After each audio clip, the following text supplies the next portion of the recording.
Hi అండి. అందరూ ఎలా ఉన్నారు? బాగున్నారా? నేను బాగున్నానండి.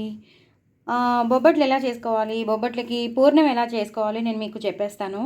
సో దట్ మీకు ఈజీగా ఉంటుంది. ఎప్పుడైనా మీరు చేసుకోవాలనుకున్నప్పుడు పండక్కి గానీ, ఏదైనా పండక్కి మీరు ఈజీగా చేసేసుకోవచ్చు.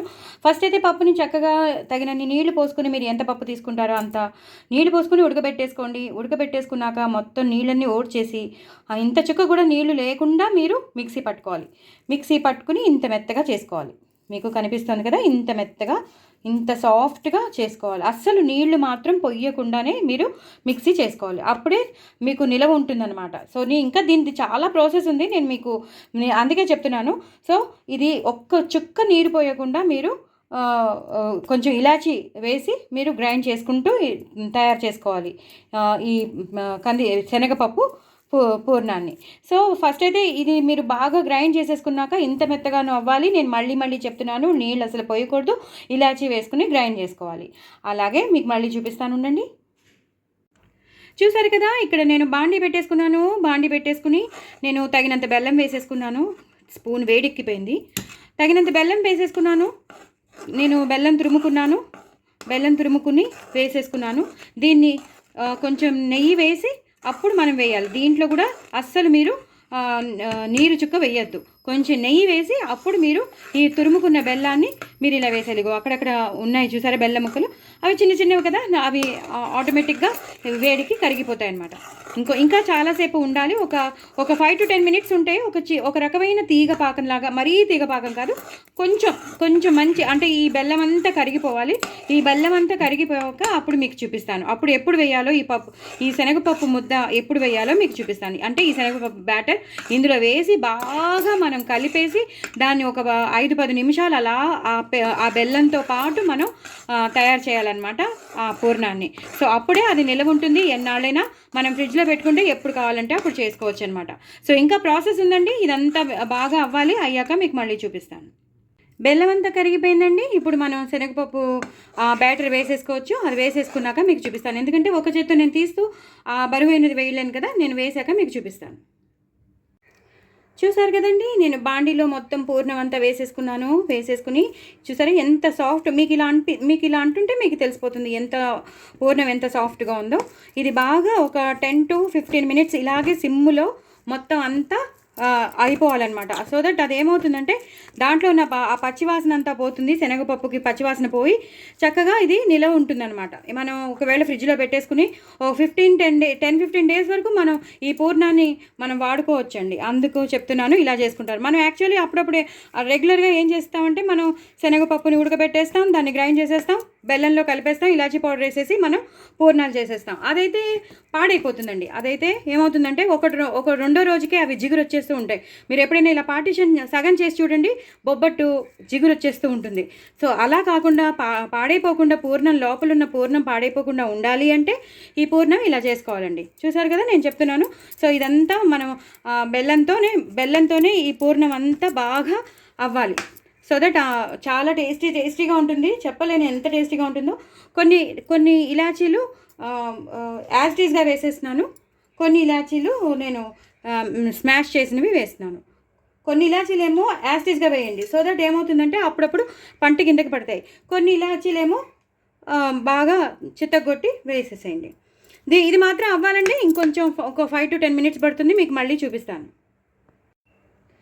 చూసారు కదండి, బాగా మంచిగా అయిపోయింది. పూర్ణం అంతా బాగా అయిపోయింది అనమాట. ఇలా గట్టిగా అయిపోవాలి. అసలు తేమ అన్నది ఉండకూడదు. కందిపప్పు తేమ కానీ పచ్చి వాసన కానీ ఏమీ ఉండకూడదు. మంచి కమ్మటి వాసన వస్తుందండి. బెల్లంలో అయింది కదా. మనం ఇలాచి కూడా బాగా కొన్ని యాస్టీస్గా వేసాం, కొన్ని ఏమో బాగా మ్యాష్ చేసి వేసాం కాబట్టి మంచి వాసన వస్తుంది. ఇదే టైంలో ఏం చేయాలంటే దీంట్లో ఉన్న స్పెషాలిటీ ఏదండి, నేను నెయ్యి వేసేస్తాను.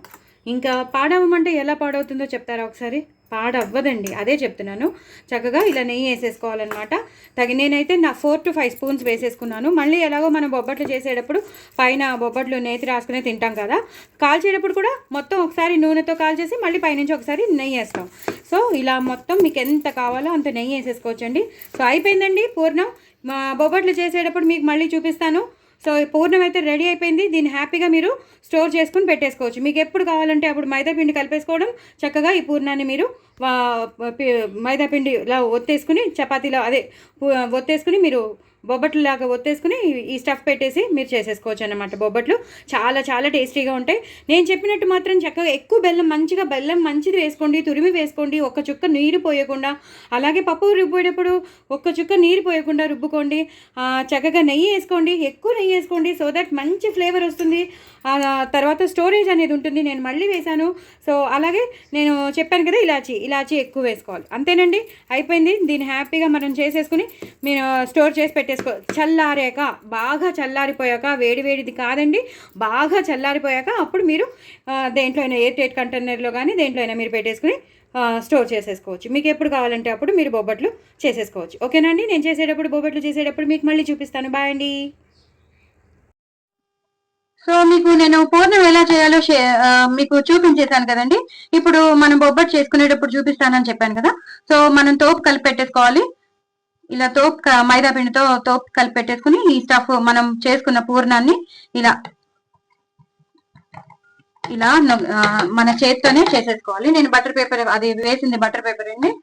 బటర్ పేపర్ మీద చేసేసి మనకి ఎంత కావాలో, ఎంత కైవారం కావాలో, లేదా ఎంత మీరు ఏ సైజులో కావాలో, అంటే బొబ్బట్టి ఎలా ఉంటే మీకు బాగుంటుంది, మనం తీసుకునే పిండిని బట్టి ఉంటుందిలేండి, మనం చేసుకునేది కాదు. మనం ఎంత పిండి తీసుకుంటే అంత అది వస్తుంది. పిండికి తగ్గ రొట్టె అంటారు కదా. సో ఇలాగనమాట, ఇలా చేసేసుకుని నేను దీన్ని ఇందులోకి వేసేస్తానండి. వేసేసుకుని ఒక 2 నిమిషాలు ఆగాలి, వెంటనే తీయకూడదు. అది ఎప్పుడైతే కాలిపోతుందో అప్పుడు మనం ఇలా పైనుంచి మాత్రం నూనె మాత్రం వేసుకోవాలి. నూనెకి అస్సలు కాంప్రమైజ్ అవ్వద్దు, నెయ్యికి అసలు కాంప్రమైజ్ అవ్వద్దు. ఈ బొబ్బట్లకి మాత్రం ఎక్కువ నూనె పడుతుంది. సో తప్పకుండా వేసుకోండి. ఇప్పుడు మనం తిప్పేసుకోవచ్చు. అలాగే ఇటు పక్క కూడా వేసేసుకోవాలి. మరి సిమ్ లో పెట్టుకోకండి, మీడియం లో పెట్టుకోండి. సో దట్ మంచిగా వేగుతుంది, కాలుతుంది అనమాట. లేకపోతే లోపల పైది లేకపోతే మైదా కదా, కొంచెం కాలదు. సో సిమ్ లో మాత్రం పెట్టుకోకండి, చక్కగా మీడియం లో పెట్టుకోండి. ఇప్పుడు పైనుంచి నెయ్యి వేసేసుకోవడమే. చూసారు కదా ఎంత నెయ్యి వేసాను, అంత నెయ్యి వేయాలి. అలాగే మీరు బొబ్బట్లు తినేటప్పుడు నెయ్యి వేసుకుని తినండి. సో అన్ని మీరు ఇలా చేసేసుకోవడమేనండి. మీకు చూపించేసాను కదా, హ్యాపీగా చూసారా పొంగుతుంది. పొంగితే చాలా చాలా చాలా సాఫ్ట్ గా ఉన్నట్టు లెక్క. మీకు ఎంత టెంప్టింగ్ గా ఉంది కదా. సో మీరు కూడా తప్పకుండా చేసుకోండి. నా ఛానల్ సబ్స్క్రైబ్ చేసుకోండి, సపోర్ట్ చేయండి. హ్యాపీగా బొబ్బట్లు చేసుకుని తినండి. నా వీడియో ఫాలో అవ్వండి, మీకు అన్ని తెలిసిపోతాయి ఎలా చేసుకోవాలో. ఓకేనండి, బాయ్ అండి. ఇవాళ బొబ్బట్లు చేస్తున్నాను. బొబ్బట్లు చాలా చాలా టేస్టీగా ఉంటాయి. మీరు ఇలా చేసేసుకుని నేను పూర్ణం ఎలా చేయాలో నేను షేర్ చేశాను కాబట్టి మీకు తెలిసిపోతుంది పూర్ణం ఎలా చేయాలో. అలాగే తోపు మీకు కలుపుకోవడం వచ్చు కదా. హ్యాపీగా ఇలా మనం సూపర్ మార్కెట్స్ నుంచి మనకి బోల్డ్ అని తెచ్చుకుంటూ ఉంటాం. నేను అది వేసుకున్నాను. వేరేదైతే ఫస్ట్ బటర్ పేపర్ వేసాను, బట్ ఆ బటర్ పేపర్ నాకు ఎందుకో సాటిస్ఫాక్షన్ రాలేదు, చిరిగింది. సో నేను మళ్ళీ ఇది వాడుతున్నాను. ఇలా చేసేసుకోవాలండి. స్టఫ్ పెట్టేసి ఇలా మనం చేత్తోనే అనేసుకుంటే చాలా బాగా వస్తుంది. సైడ్స్ మాత్రం కంపల్సరీ అనుకోండి. అప్పుడు ఏమవుతుందంటే దళసరిగా ఉండకుండా అన్ని వైపులా కాలుతుంది అనమాట. దీన్ని నేను చేత్తో తీసేసుకుని వేసేస్తానండి.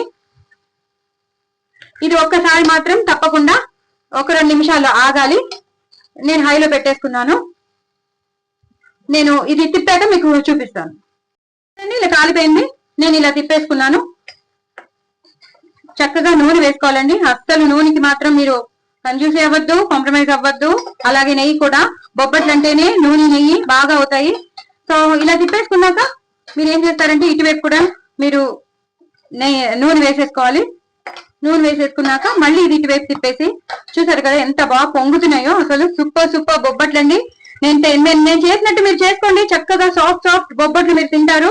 చాలా చాలా బాగా వస్తాయి. ఇలా నెయ్యి వేసేసుకున్నాక ఇటువైపు కూడా మీరు నెయ్యి వేసేసుకోండి. అలాగే తినేటప్పుడు కూడా నెయ్యి వేసుకుని తినేసేయండి. సూపర్ ఉంటుంది. పిల్లలు, మీరు అందరూ, పెద్దవాళ్ళు అందరూ ఇష్టపడతారు. బొబ్బట్లు అంటేనే అందరికీ చాలా ఫేవరెట్.